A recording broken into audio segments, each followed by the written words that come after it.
Good morning, everyone. Welcome this morning. We're going to start off this morning with a short chorus entitled, Jesus Said That Whosoever Will, and I'll invite you to join me in standing as we sing this.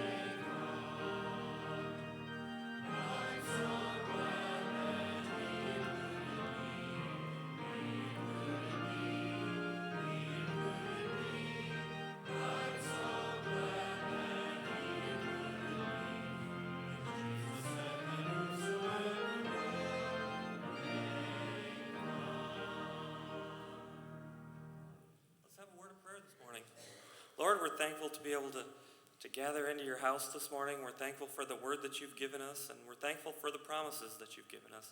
We ask that you'll be with us as we study your word this morning. And in your name I pray, amen. You may be seated, but let's do a memory verse with the 4 and 5 kindergarten class.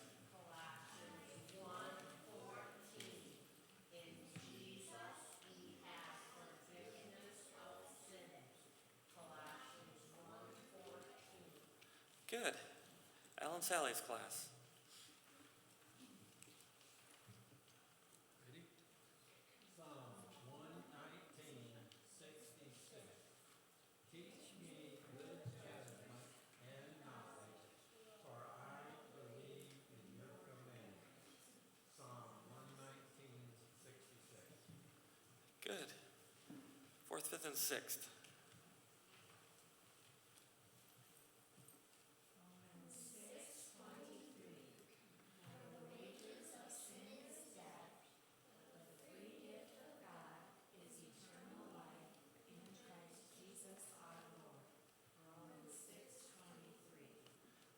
Good. The youth group. John 14:16 and 17. And I will ask the Father, and he will give you another helper to be with you forever, even the Spirit of truth, whom the world cannot receive, because it neither sees him nor knows him. You know him, for he dwells with you and will be in you. John 14:16 and 17. Very good. The adult class.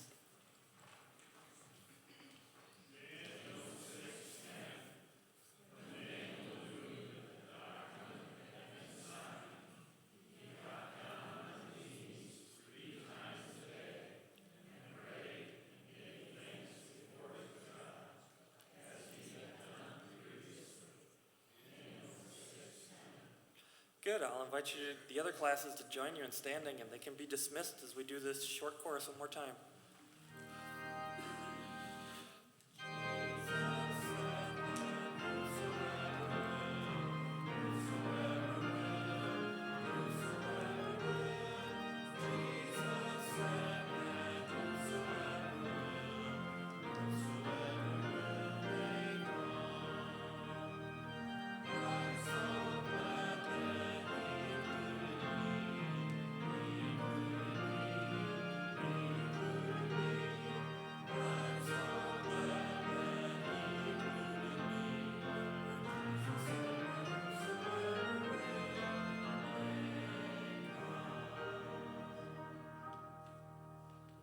Be seated.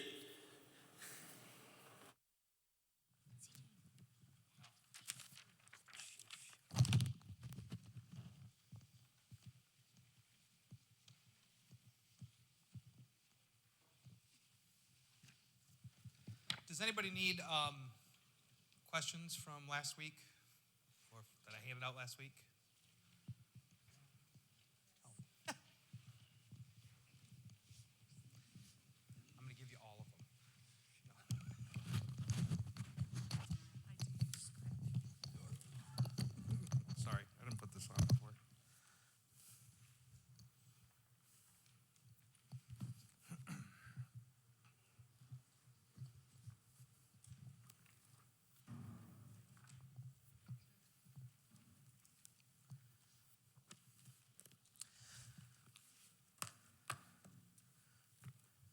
Well, I was really excited when Pastor asked or mentioned that we're going to be teaching in Daniel for this quarter. I've always loved the book of Daniel,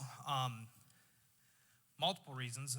One of them, in my 20s, when I was really trying to solidify in my mind that what I was taught growing up was really the truth, not just something that was, forced on me when I was a child.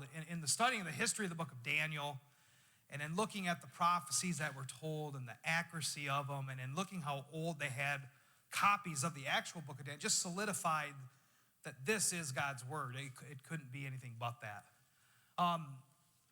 Nebuchadnezzar's humbling, that in chapter 4, that was something that really, in my life, had been a very eye-opening chapter as I was looking at things in my life and seeing how they humbled me and where I needed to go. So the book of Daniel has always been very exciting to me.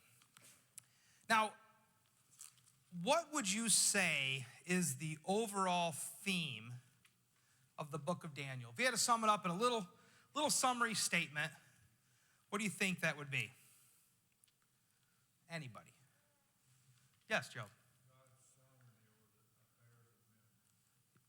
Bam, exactly. God's sovereignty over the affairs of man. 100%. Anybody have anything to add to that? Okay. Daniel's faithfulness during that. I'm trying to turn my Bible to Daniel here.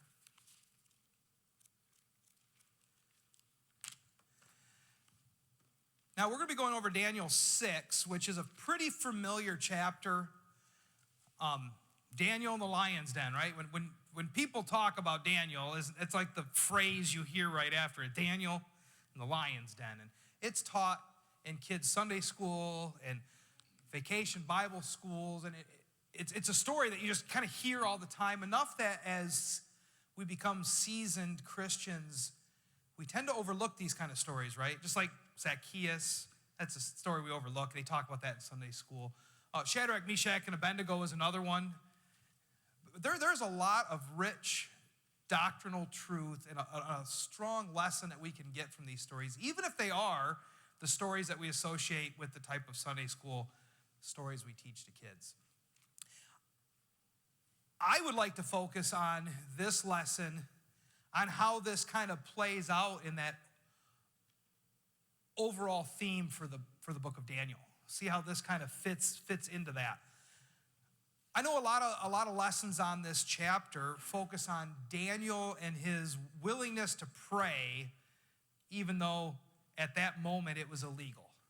Now, it's not that we're not going to focus on that, but I really want to focus on God's role in this, and we will look at Daniel's faithfulness.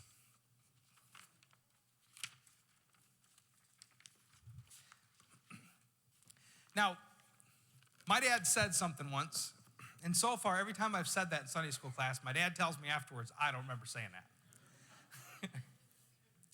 I don't remember the context. I don't remember what was happening, but my dad made a little statement that, when I was younger, men are evil, but God is sovereign. I don't know what he was talking about. You don't remember saying that? And I remember it vividly, and I use it all the time. And that little phrase has helped put all kinds of things in my life into perspective instead of being overwhelmed by the situation, usually created by either my evilness or somebody else's, of understanding that I don't need to let this situation overwhelm me because God is sovereign. All through this life, we're going to be dealing with sin and the evilness of this world. God is sovereign.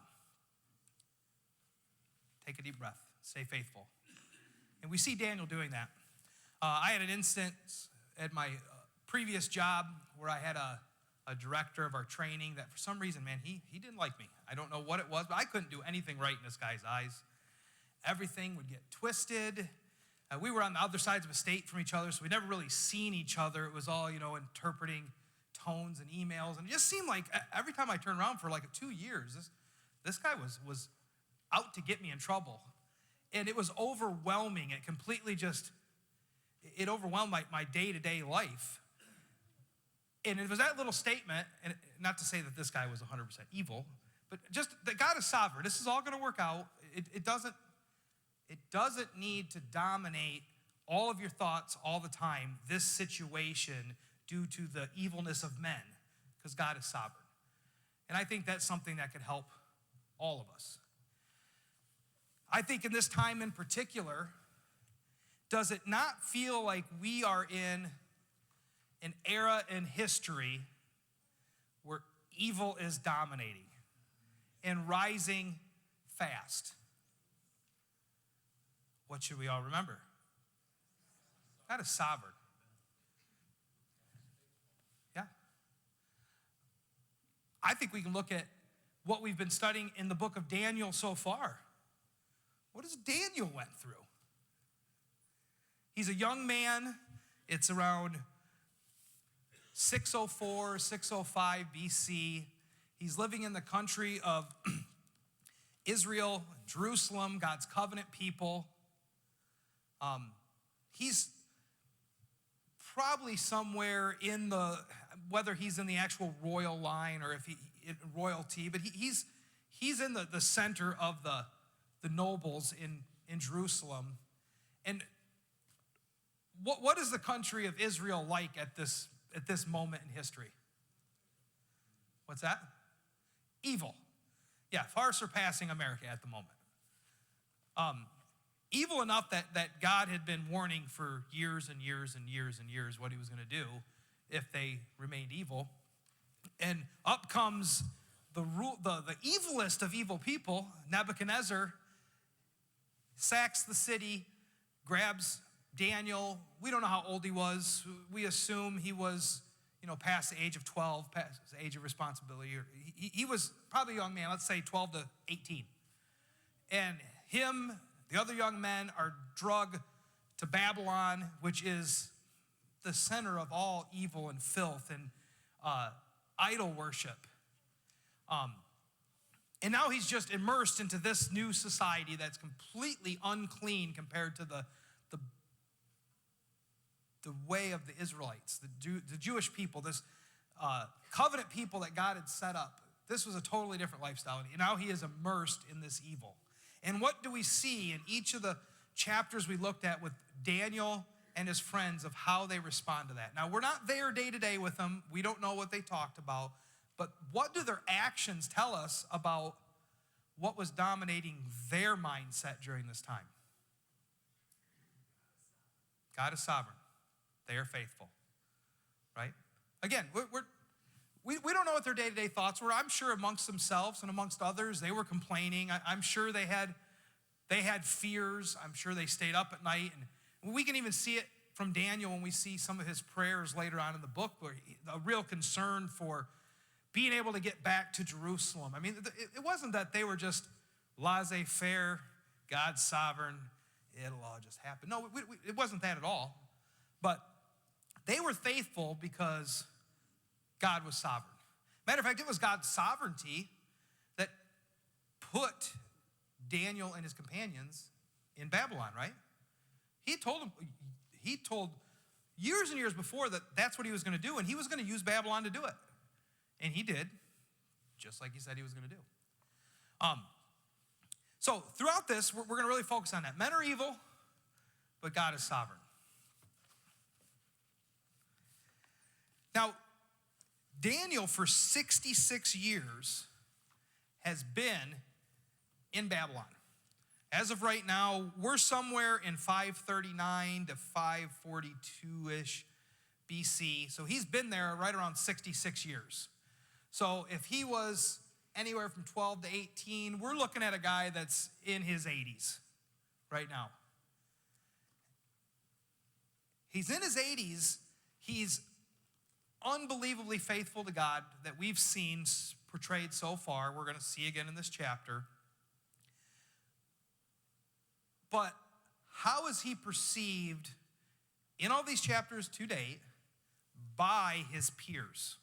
By his peers, I'm not talking the Israelites, I'm talking the Babylonians, and now we're getting ready to look at the Persians. How is he perceived by them? Larry? I'm sure some of them were quite jealous of him Right? an outsider from Israel comes in, and then he's very prominent in the kingdom. So I'm sure some of them just didn't like him. He's been pretty prominent from shortly after being there, right? He rose to the top. But he didn't have bumper stickers on his car saying that Nebuchadnezzar's not my president. No? Yeah? Basically, he's viewed very positively by those who are over him, Yes. but his peers. Okay, yeah, I guess I should have phrased the question that way. I'm talking about his contemporaries. The society in general does not look at Daniel as a disgruntled political figure that really wants things to go back to the way he wants it to be. Right? He's serving faithfully to God, but he's living in a quiet manner. And I bring this up specifically for this day and age that it's hard to not want to be politically active in all of the stuff going on. And I believe we should in some manner, but the way we portray ourselves should be so that the world understands that we know God is sovereign and we are faithful and we understand men are evil. But we don't need to act like the men that we are calling out as evil. We don't see that in Daniel's life. Daniel isn't trying to raise up a bunch of Israelites to plan a coup and escape from Babylon so they could head back to Israel. Right? No, he is just faithful. He is there. And he's willing to serve. And we looked back at in chapter 4, just when Daniel had to interpret the dream to Nebuchadnezzar, what did he say to him?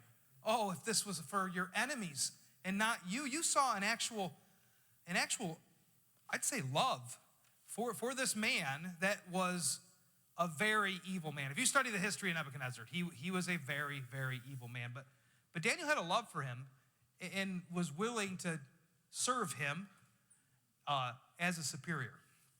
So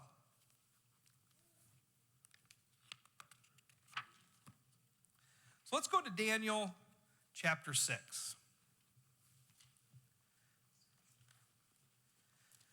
Now, last week, Brian kind of set the scene for this. In Daniel chapter 5, Belshazzar's, Nebuchadnezzar's grandson, had just threw a party. Party didn't end the way he was expecting. The Medes and the Persians broke into the Babylon, which he thought was impenetrable, and there was an actual insurrection that resulted in a regime change. It was an actual insurrection, not like the one everybody's talking about now. But this one actually resulted in a regime change, a massive. It was a shift in all of world power at this time. Babylon had been a great kingdom, and the Medes and the Persians had been slowly gaining power over the years. And even though they were a threat to Babylon as an empire, the city of Babylon, they really felt was impenetrable. Nobody's going to get us here. And that changed. And again, we'll see right here that Daniel doesn't change during all this. I mean, this is a pretty massive shift. I guarantee that there was lots of death.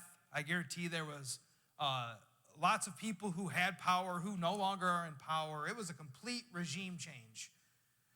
And here we see Daniel being the Daniel that we've seen all the way from when he was taken from Israel. Just faithful and willing to serve. So let's look at verses 1 through 3. It pleased Darius to set over the kingdom 120 satraps to be throughout the whole kingdom, and over them 3 presidents, of whom Daniel was one, and to whom these satraps should give account, so that the king might suffer no loss. Then this Daniel became distinguished above all the other presidents and satraps because of an excellent spirit was in him, and the king planned to set him over the whole kingdom. Now, we're kind of guessing in time when this happened. We know it happened after Belshazzar had lost Babylon and the Medes and Persians taken over. We don't know if this was in the first year, second year, third year. We don't know exactly when. Matter of fact, there's a little bit of confusion because the king Darius the first was actually after Cyrus. Maybe this Darius is a general or somebody that they put in charge of Babylon, while Cyrus was someplace else. Or maybe this is literally the Darius that is after Cyrus, and we're looking at 8 or 9 years after the Medo-Persian Empire took over Babylon. So we don't really know when this took place, but either way, we have a new regime, and very quickly, Daniel is already standing out as somebody to be trusted with a lot of responsibility. Now, this may very well be literally the next step in the sequence of story, a sequence of events. That we might be talking about a month after the Medo-Persians had taken over. If you remember, what did Belshazzar offer Daniel if he could tell him what the writing on the wall meant? Second command of the kingdom, right? Which would actually make him third in command, because Belshazzar was actually second in command because his dad was first. But we all realize we can't trust Belshazzar anyways. That's why he lost the kingdom. But he was already, if that was the case, if during that moments just before the Medo-Persians taken over, Daniel had been elevated, he's going to be in the forefront of who the new regime is going to look at as potential leaders.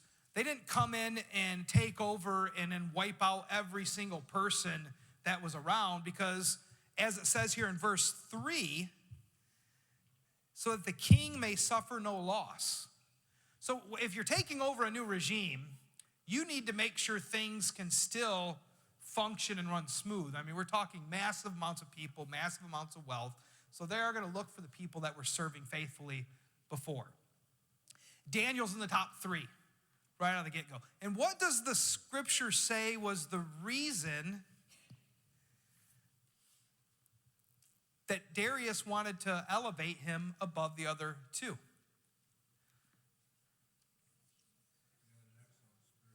An excellent spirit was in him. What do you think that means? Yes, exactly. I don't think this is referring from Darius' point of view. I don't think he's looking at him and says, man, I think the spirit of the living God's in him, man. No, I think that he's just referring to the overall attitude and the way that Daniel behaves, which without a doubt is from God. That's not natural to man. Remember, men are evil. But he stands out. Yes, sir. Yes. Yeah, there's just wisdom in him. He knows how to respond. He knows how to interact with people. Apparently, he knows how to lead people. And he's the type of guy that somebody who is getting ready to organize a new kingdom wants to have in control. He's just got a good spirit about him. He's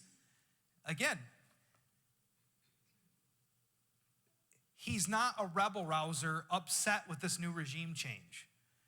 Just like he wasn't when he was younger. When he came from Israel to Babylon, he wasn't riling up all the other Jews to try to overthrow Babylon. And he became a trusted servant to Nebuchadnezzar. So he could have stuck fast to his, no, I think Babylon should be in charge here. I'm going to put my stake in the ground right here that Babylon should be in charge. No, he just came across as a man that could live peacefully, quietly, and had a good spirit, a good attitude about him with wisdom. And that made him stand out.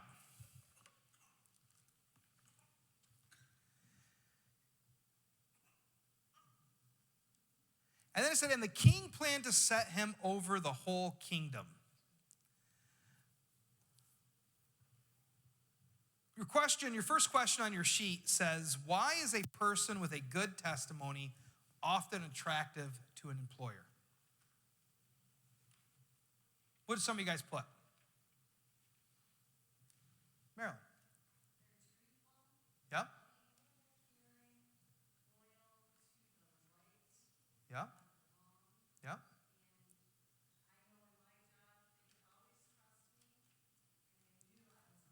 Yeah? There you go. How many people in this room are involved in some form or manner of interviewing people to bring on as employees, excuse me. Larry? Yeah. So, even in the secular world, the traits that employers are looking for are the very traits that God demand of his followers, are they not?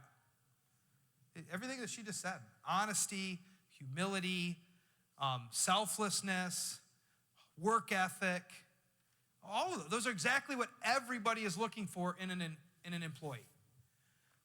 It makes you wonder, why do people hate the word of God so much, right? It seems like if just everybody would just follow this, we'd have the perfect workforce, right?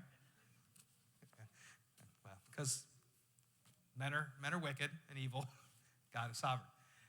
People don't like a sovereign God, and this book talks about this, not just about how humans should act.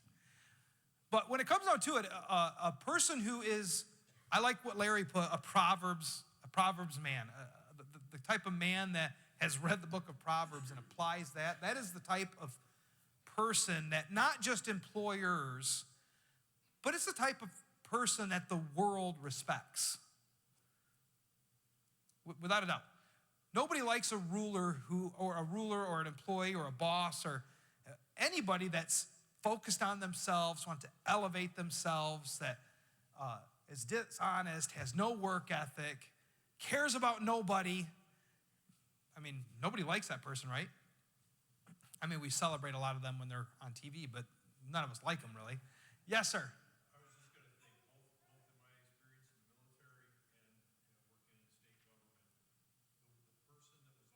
person that was always respected was the one who had a servant leadership Yeah. type of approach. That's always who gained the respect. And it didn't matter, the rank and file didn't matter if they were good or bad people personally. That's who they wanted. Yeah. Yeah, it's the kind of person you want to work for, and it's the kind of person that the people in charge want working for them. And Daniel was that. He exemplified that.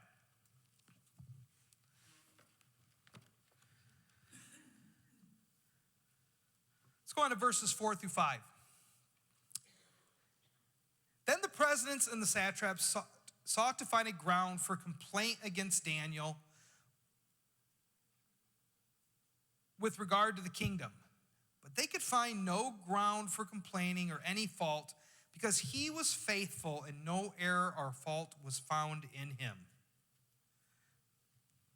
Then these men said, "We shall not find any ground for complaint against this Daniel unless we find it in connection with the law of his God." What an incredible compliment, right?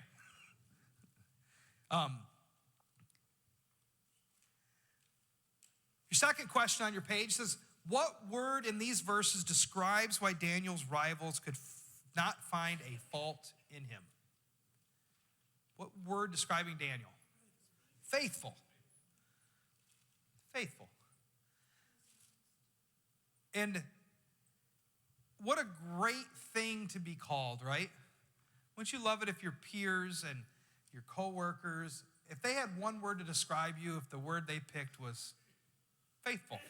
And it doesn't necessarily have to mean just faithful to God. If the secular world is calling you faithful, but they can, okay, man, he's faithful to his wife, he's faithful to his family, he's faithful to his employer.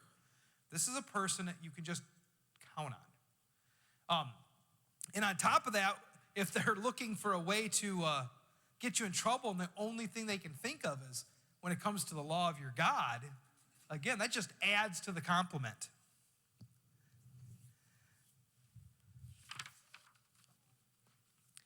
Go on to verse 6.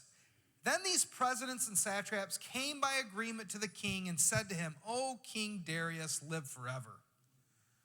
All the presidents of the kingdom, the prefects, the satraps, the counselors, and the governors are agreed that the king should establish an ordinance and enforce an injunction that whosoever makes petition to any god or man for 30 days, except to you, O king, shall be cast into the den of lions. Now, these other two presidents, they're no dummies, right? They know how to get right to Darius.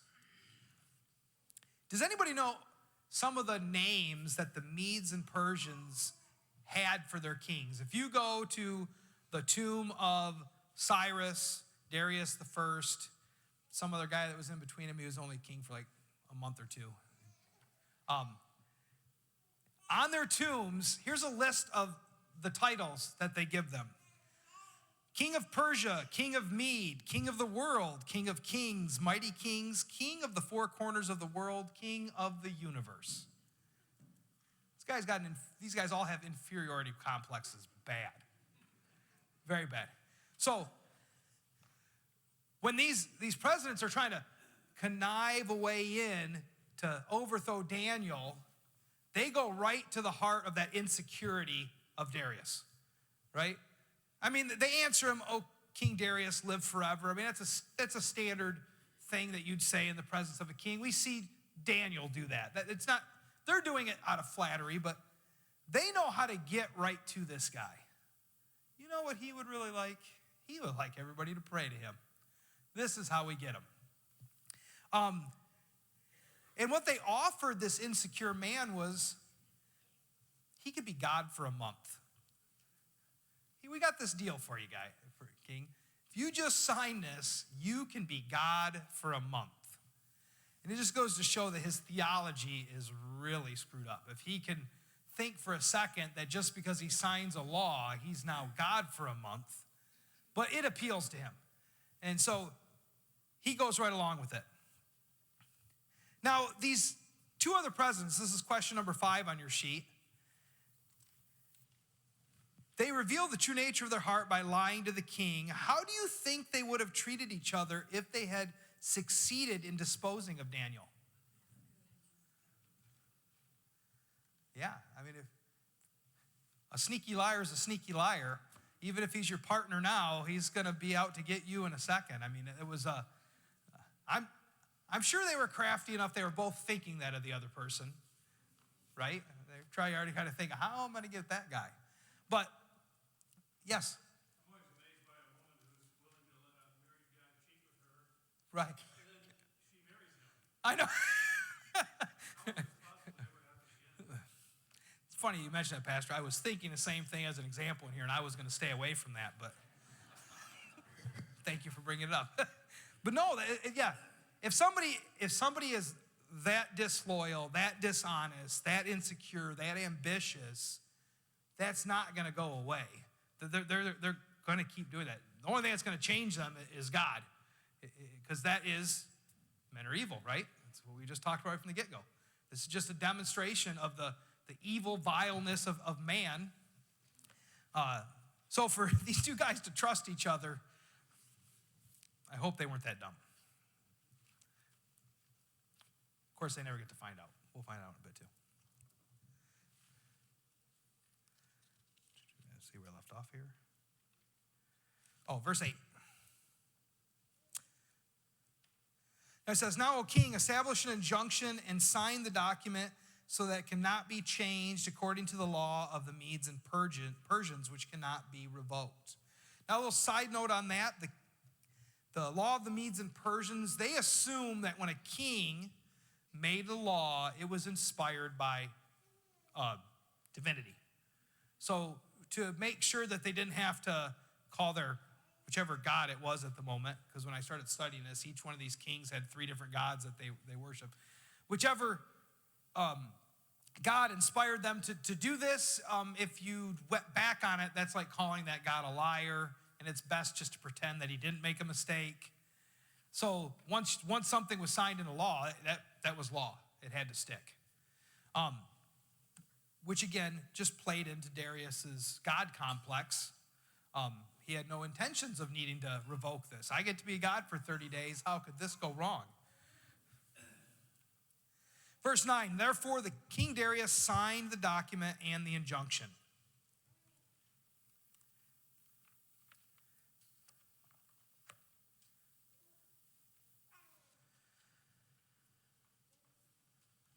Question 6 in your thing says, "What 2 words would you use to describe the reputation of those who tried to take down Daniel?" I can think of a bunch of them, but what did you guys put down? Yes, Mike. I put down dumb and I didn't even have that on my list, but that's pretty good. I like it. What else? Jealous? Yeah, jealous and scheming. Manipulating. Evil men. There you go. Yeah, it's our world is full of this all the time, from people in power to people not in power, ourselves. How many times in your life have you been jealous of something to the point where you find yourself daydreaming of finding a way to overcome that person? I have, I'm not going to lie. Yeah. It very does. It's interesting. My whole life, two figures in the Old Testament have always fascinated me, and it is Daniel and Joseph. And I really think both of those stories, not that, I'll say it, both of those stories demonstrate the sovereignty of God and its power over the evilness of men. I think better than anything else. Just like Joseph had said to his brothers, what you intended for evil, God used for good. And I think that's demonstrated 100% in Joseph's story as well as this story. So yes, these men's evil deeds, their scheming, all of that, as much as they thought they were in control of that whole thing, were they? We're going to find out. But no, they weren't, because God is sovereign. His sovereignty trumps men's evilness. Verse 10. When Daniel knew that the document had been signed, he went to his house, where he had windows in his upper chamber and open towards Jerusalem. He got down on his knees 3 times a day and prayed and gave thanks before his God, as he had done previously.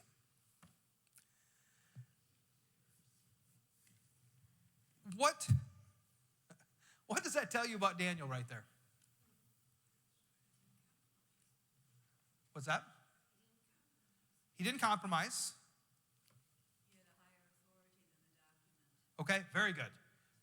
That document, although we see that he is very faithful to whoever he is serving, he knows the hierarchy. He knows where the real authority is. Yes, Larry. In Acts, they're confronted with that, and then they say we have to obey God. Yeah. Yeah. Dad. Let me write it down. Hold on. God always has a remnant. Yeah. You can see it, Joseph or Daniel right here. You can see that Yep. God's hand is behind his remnant. There's somebody that God will bring through. Yeah. I see the calmness in this. There's no way to really read emotion into this text, but you just see Daniel just calmly going about what he always did anyways. Yes, Mike? Was he always in front of the window that faced Jerusalem now? Yes. Yep, that was a tradition that you can see starting back in Chronicles. David had actually started. It's not a commandment, but it's a tradition to kind of pray towards the temple. I would say that if he didn't always do that in front of the window, these people wouldn't have known to try to trap him this way. I think this was his 100% daily routine. He did not change from it. Yes? It's a beautiful picture. Them evil men knew exactly that Daniel remained who he was. Right.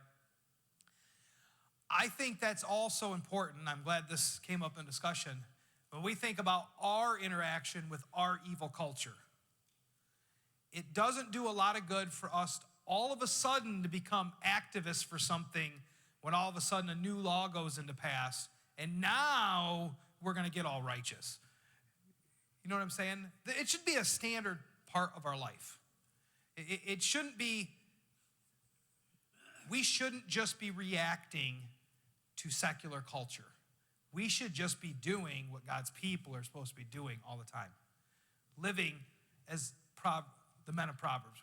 Living as faithful people who trust God and pray daily and study his word and witness and have those characteristics that God has laid out that make us appealing to our employers. It shouldn't just be a reaction to something that's all of a sudden happening in culture because you look like a hypocrite or somebody who's self-righteous. Now, if Daniel had used to pray in a corner in his room, and then this law went into place, and he's like, oh, I'm going to show them. And he's going to go and hang half out the window and pray out loud. Right? Now he looks like he's trying to start a fight. That's not what we see of Daniel. We see his faithfulness of just doing what he has always done. And I say that because it's very hard for me to not get wrapped up in the politics of what's going on right now, especially over the past 2 to 4 years. It just seems like, man, somebody needs to say something. We need to just trust God and do what God has commanded us to do. Not that we don't need to have a voice, but be very careful what your voice sounds like. Does it sound like an angry, evil man, or does it sound like the voice of God? Yes, Larry. Yeah, it's been within the last year and a half, there was a high school football coach Yeah. that tried, he was praying, and then they came after him, and I think it went all the way to the Supreme Court. It did, and he won. He won. And so they were trying to shut him down. They did. High school football game. That was actually a very good story. He wasn't a troublemaker. He was just a faithful Christian man that wanted to pray before the football games, and if any of his players wanted to join him, they could. And most of the time, many of them did. And a few of the parents saw that as a violation of the separation of church and state that isn't in our Constitution. But, and yeah, he lost his job for it years ago. I mean, Pastor, remember how many years? It was like 3-4 years ago. It was a while ago. But he lost his job over the deal. And yes, it made it to the Supreme Court, and the Supreme Court ruled that he did nothing wrong. I don't know if he ended up going back to work there. That'd be kind of hard. But again, he was kind of quiet about the whole thing, and just what he didn't, even in his manner of what made them mad, was just it was a calm. He wasn't out in the middle of the field making a statement. It was off to the side by himself with a couple football players to begin with. I think that's a very fine example of a Daniel-like attitude through it all. But I think this is a good lesson for us is I know things are only going to get worse in this country. I know that because I've read the back of the Bible. It's going to get worse. We need to start working on our faithfulness right now, not our political activism, right? Work on your faithfulness. Continue to be faithful, and let God, who's sovereign, steer this however it's going to go. I think that as the church needs to be our mandate. Now, yes, Mike. You just have to remember that God is in control. Yep. Yep. You can't get mad at people that don't agree with you. Yes, Bill. Yeah. Yeah. Yeah. Yeah, that's a great. Matter of fact, I think we'll see another parallel with that when here in just a minute when Daniel is basically sentenced to death. You don't see protest out of him just like you did with Christ. You see that calmness about him.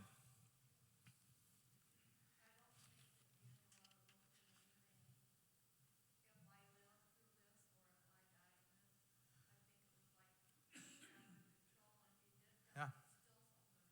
Yeah. I'm 80-some years old, and what happens, happens, you know. Does anybody remember what verse we left off on? 10? 11. Then these men came by agreement and found Daniel making petition and pleading before his God. Then they came near and said before the king concerning the injunction, O king, did you not sign an injunction that anyone who makes petitions to any god or man within 30 days, except to you, O king, shall be cast into the dens of lions? The king answered and said, the thing stands fast according to the law of the Medes and Persians, which cannot be revoked. Then they answered and said before the king, Daniel, who is one of those exiles from Judah, pays no attention to you, O king, or the injunction you have signed, but makes his petition 3 times a day. Then the king, when he heard these words, was much distressed and set his mind to deliver Daniel. So, the 2 other presidents offered the king God for a month, and he became a fool in a day, and he realized it. You can see it right there. He's like, oh, they got me. Because he recognized the value in Daniel in his faithfulness. I mean, can you not see that right there in his reaction to the fact that he found out he just got duped, and this is going to might cost Daniel his life. I had a question there.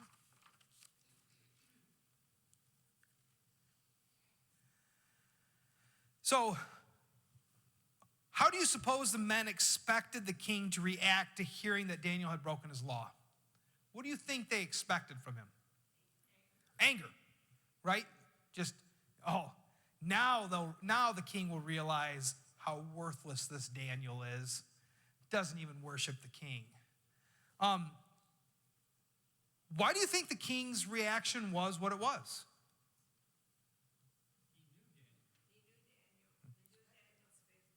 He knew Daniel's faithfulness. He knew the value that Daniel had. I think this is a very important, very, very important. How many of you, including me, how many of you worry about what the people of this world think of you? Don't lie. All of us do, right? All of us, by nature, are worried about what the people around us, the people we work with, we're worried about what they think of us. Some of us actually worry enough that it changes who we should be compared to what God wants us to be. I think all of us can worry about it. Some of us can overcome that worry and just be faithful. Daniel's one of those people. But I can tell you that if you're faithful to who God wants you to be and needs you to be and who the Holy Spirit can help you be, what is the world's real thought of you going to be? They will see the value in you. Now, it doesn't mean that there won't be strife against you. It doesn't mean like the man that got fired from his job. But again, when that went to the Supreme Court, it was vindicated. Now, in the end, though, if Darius would have been furious that Daniel had broke that law and threw him in the lion's den, does that really change whether Daniel should have been faithful or not? No.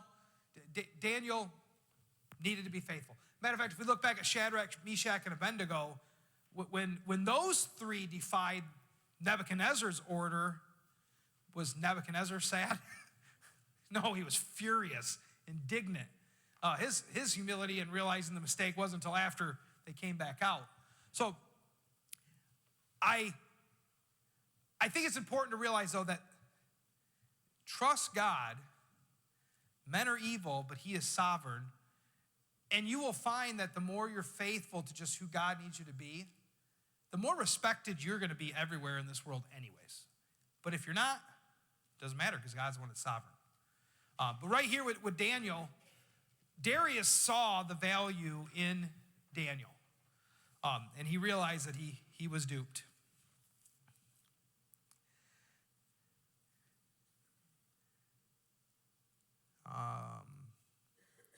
16, then the king commanded, and Daniel was brought, I skipped verse 15. Then these men came by agreement to the king. I am 16, yep.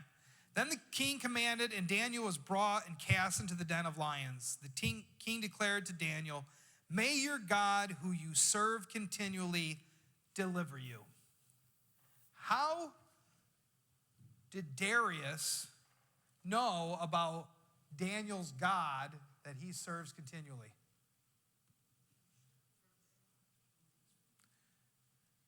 Daniel's faithfulness didn't limit him to just praying in his room, would be my guess. The people around Daniel knew what Daniel stood for.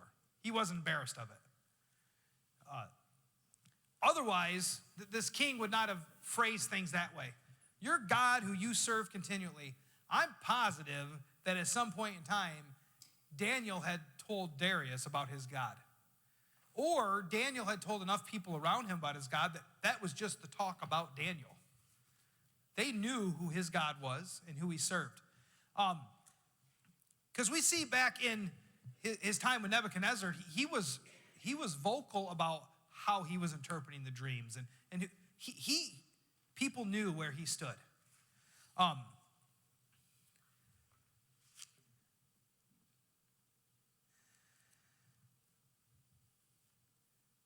Now, what did Shadrach, Meshach, and Abednego say just before they were thrown in the fiery furnace?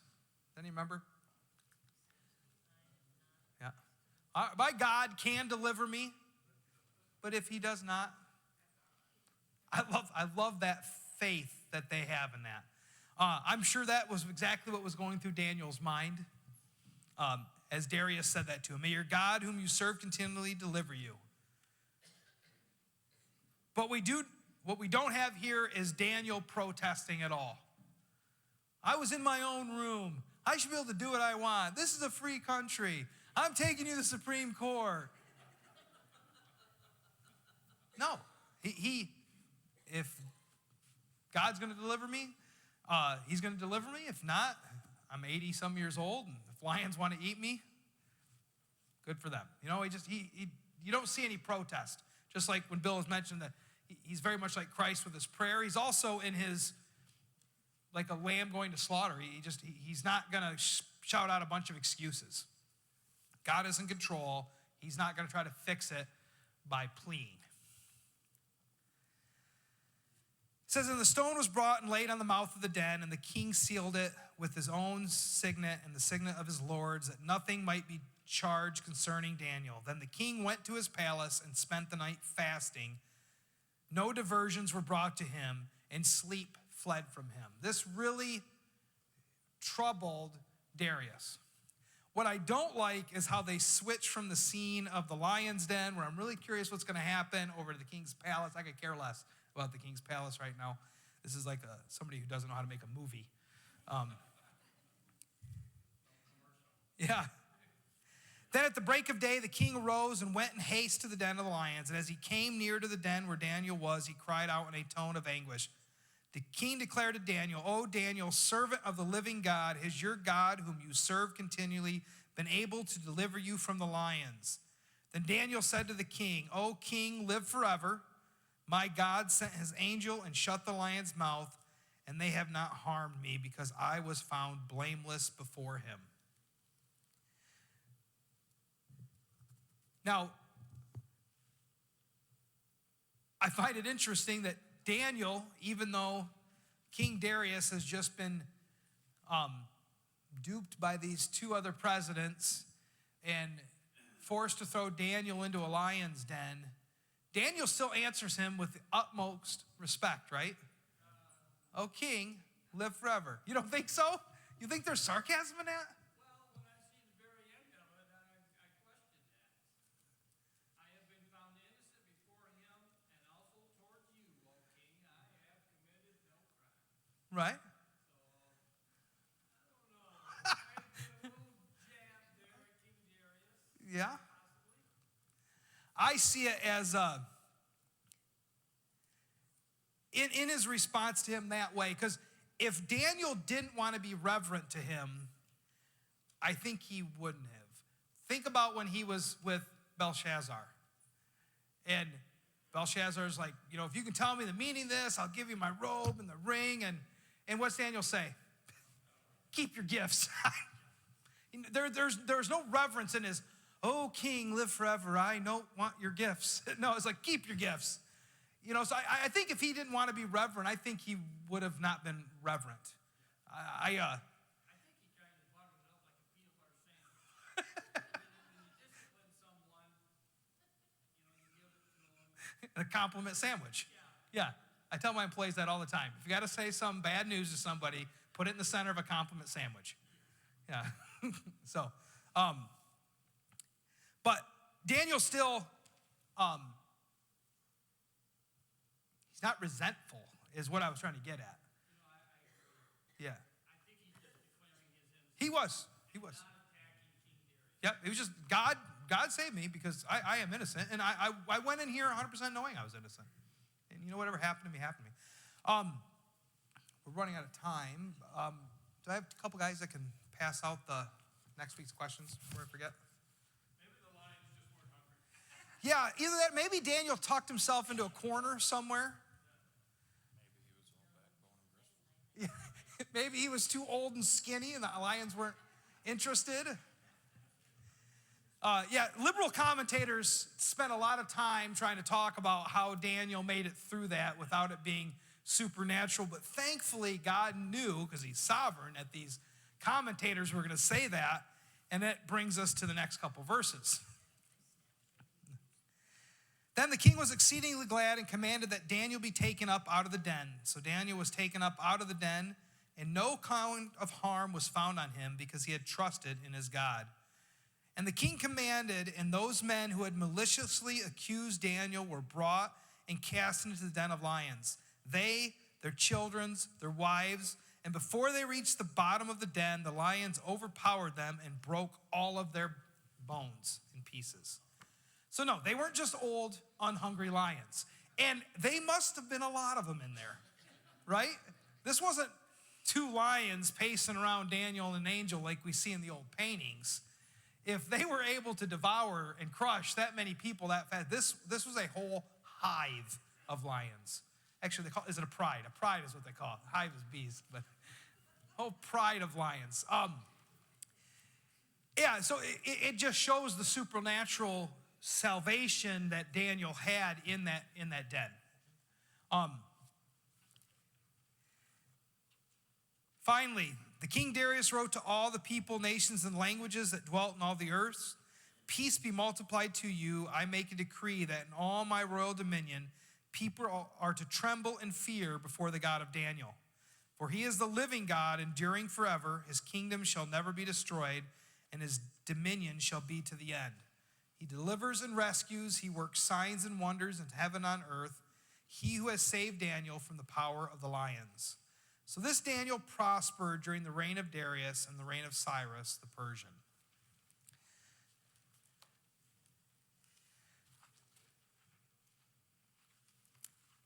Like I said, what I would like all of us to leave here getting out of this is continue to be a faithful, humble servant of God, regardless of the circumstances. The circumstances of where God placed you. You are all here because God placed you here. He determined where you would live and who your peers were. He determined who your president is, even if your bumper sticker says he's not your president. God made him your president. Be faithful. Let that faithfulness be what makes the difference. Let God use you because of your faithfulness, not because of your protests, not because of you wanting to start fights. Be faithful. And when things get bad enough, just know God is sovereign. That's it. Thank you, guys.